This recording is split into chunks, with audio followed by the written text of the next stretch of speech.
Good morning. Welcome to Stand Up for Jehovah. Now, I've heard a rumour that the Watchtower and Awake are merging into one magazine from next year. I haven't bothered to check whether that's true or not, but why let the facts come between me and a good joke? So I thought I'd do a little trawl of the magazines, the Awake magazines, and see what gems from Jehovah that we'd be missing once the magazine slimmed down. And I went through the millennial edition the whole year to see what was there, and the messages are so interesting. You don't see them when you're a witness, but when you read them again with an open mind, you can see the subliminal messages there are not even very subliminal, they're blatant. So I'm going to take you through a little guided tour through the Awake magazine of 2000. The first message that comes across really strongly is guilt. From our readers, February the 8th, 2000. Hearing dog. I have an assistance canine. I spend much of my time in a wheelchair as I have a fused spine and fibromyalgia. There are not enough words to describe all the things my dog does for me. She helps me when I shop or clean the house. She even helps me in the Christian ministry by carrying my literature. Guilt. Are the rest of you doing enough, you people who can walk and talk? Are you doing as much as this poor lady who can't even move and her dog carries her magazines for her? The dog's putting more time in than you are. The dog has a better field service report than you do. Guilt. Here's another nice little message. Don't donate to charity. March 22nd, Watching the World. Costly charity. Millions of people have benefited from donated drugs in times of crisis. We're being really reasonable about this. However, a recent survey by the World Health Organization, authority figure it must be true, reveals that donated drugs are often inadequately identified or have a limited shelf life. So don't bother donating to charity. Now that particular fact might have been true, but they don't balance it out with all the other times when charity has helped save the lives of thousands and millions of people, do they? Don't donate to charity. They've inputted a thought-stopping technique into people. As soon as they see charity, they think, oh, there's no point, it doesn't work. And the thought-stopping happens and they don't have to worry about it anymore. Another message, mistrust. August the 8th, 2000, Watching the World. Inflated figures. Don't always believe what you read in the papers, states The Economist. Authority figure, it must be true. Journalists are not infallibly accurate. This is particularly true when statistics are involved, especially those regarding disasters. Well, hang about, you can't have it both ways. You normally bemoaning disasters, oh, disasters this, disasters that, ain't it awful, the Sky Fairy's going to fix it all. Now you're telling us, don't believe the figures, they're all inflated. The story's not the issue, the headline is the issue. Don't always believe what you read in the papers. Thought-stopping technique. The witnesses internalise it. As soon as you mention anything, they go, oh, don't always believe what you read in the papers. And thought-stopping happens and they don't listen to anything else you're saying. Now, I've had that exact phrase said to me several times recently by Jehovah's Witnesses. And interestingly, even when I'm not claiming it's come out of the papers, when I'm just saying something, oh, don't always believe what you read in the papers. Mistrust, fear. Great messages to internalise. Here's another one. No need to Google. No need to Google. From our readers, December the 8th. El Nino. I want to thank you for your informative article. What is El Nino? To be honest, I'd heard everyone talk about El Nino in 1998 and I didn't have a clue as to what it was all about. Oh, you didn't think to ask them then? You just heard them talking and thought, oh, it's a mystery. What can they be talking about? You didn't think to Google it? Well, the explanation was delivered right to my door as I sat passively on my lardy ass, waiting for the Awake to deliver all the information I need. Your article was short yet informative. No need to Google, no need to ask anybody anything. The Awake will tell you everything you need to know. Here's another little propaganda article. Everyone loves our magazines. Ah, there's always an or letter, isn't there? And this is it. This is it. Gladiolus. I would like to compliment you on the article. The gladiolus, a remarkable flower of fragile beauty. I enjoy it when members of your church pay me a visit. Ooh, church? Ooh, can't be a Jehovah's Witness. They'd never use that word church. Ooh. even though I doubt I will ever join them. Oh, what an honest man. He's never going to join us, but he's written to our magazine anyway. Oh. Anyway, the article was written by someone who really knows about glads. Yeah, our governing body, they know lots of things. They know about gladioli. In this troubled world, and he said, in this troubled world, growing glads is a wonderful way to relax and enjoy life until you're destroyed at Armageddon, you churchy using person. Oh, gets you right there, doesn't it? Okay, there's another massive message that comes through in these letters pages, and it's just in time. Just in time. This article came just in time. Now, when I was a Jehovah's Witness, I used to love looking at my birthday issue, sort of like a horoscope. So this is what was in my birthday issue. Not one, but two just-in-time articles. October the 8th, 2000. Bang on the nail.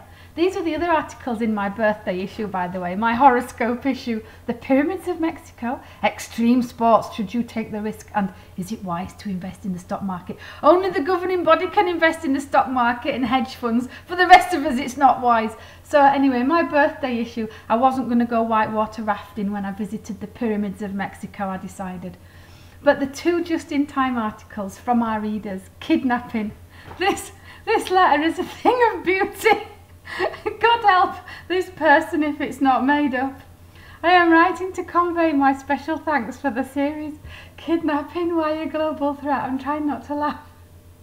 Last month, there was a robbery at the supermarket where I work. 2 masked men came in, one pointing a gun. Because the articles showed that kidnapped victims should do as they're told, I didn't resist as they taped my hands, feet and eyes and made me sit on the floor. They stole 9.5 million yen, roughly $90,000, but I remained calm and was not hurt. The article came at the right time. What are the odds? An article about kidnapping, and then someone who's kidnapped. Unfortunately, he lives because he read the Awake article. Now, as I was reading that, a thought just went through my mind. If you've been raped and you don't scream, it's your fault. So is it this guy's fault that he had $90,000 stolen off him? Because he doesn't mention anything about screaming as they taped his hands, feet and eyes and made him sit on the floor. Maybe if they'd come back and tried to rape him, then he would have screamed. I don't know, I'm just thinking about it. Anyway, second just-in-time article in my birthday issue. A close shave. It sounds equally as death-defying, doesn't it? A close shave.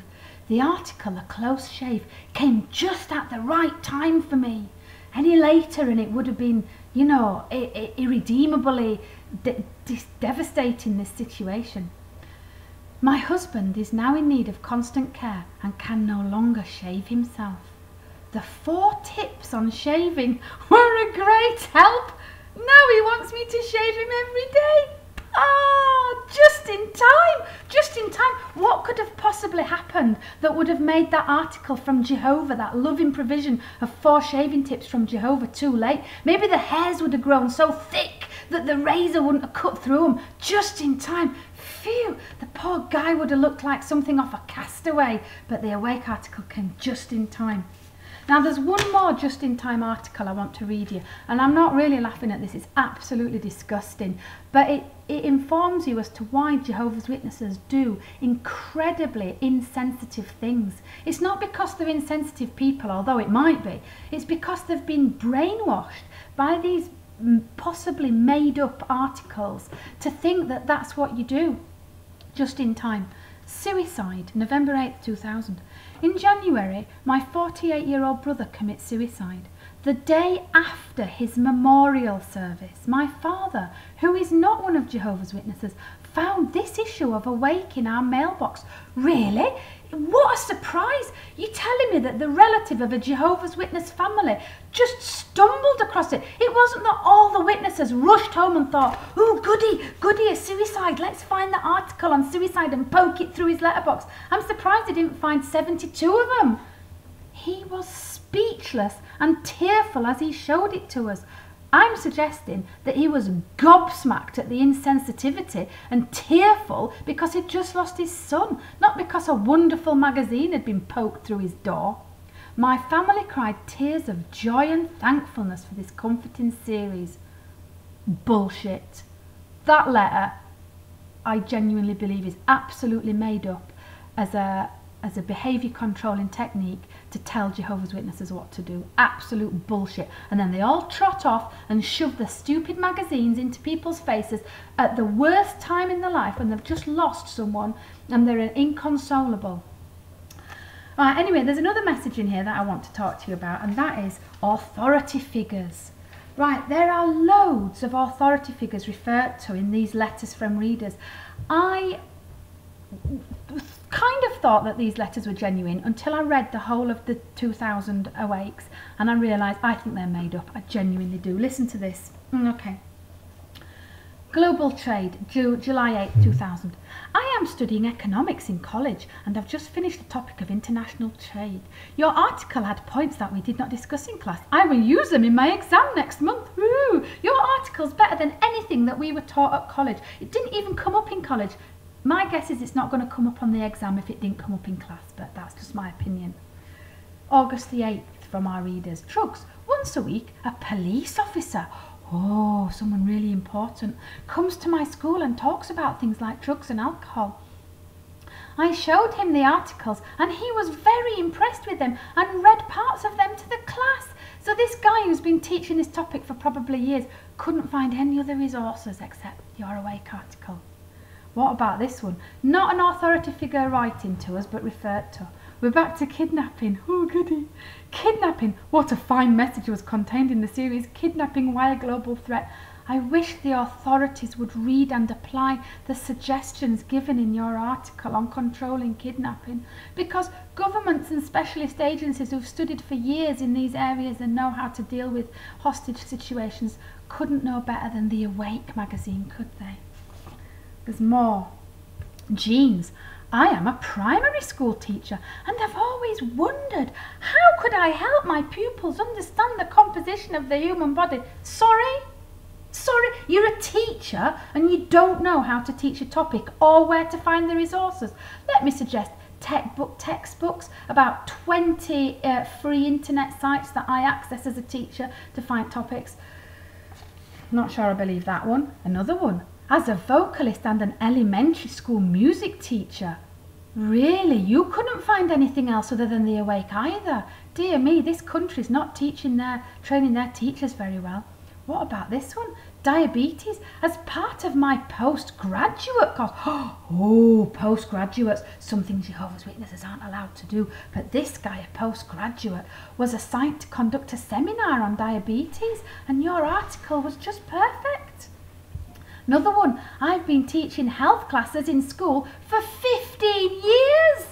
Your article was perfectly timed. Couldn't find any other resource for 15 years until your Awake article came along. And then 20th century. As a political and military affairs correspondent, your article was second to none. Seriously. All these teachers, police officers, political correspondents, college graduates, postgraduates, none of them can find anything useful except the Awake magazines. Dear, dear, dear. Make no wonder they don't advise people to go into education. All these teachers are just sat with piles of Awake magazines hoping that their topic's going to come up. Geez, I can't wait until they do one on maths so that I can become a better teacher. Oh my God. Anyway, here's a cheeky little one to finish with from our readers. Morality. Yesterday, I read the series of articles, What Has Happened to Morals? What a dose of reality.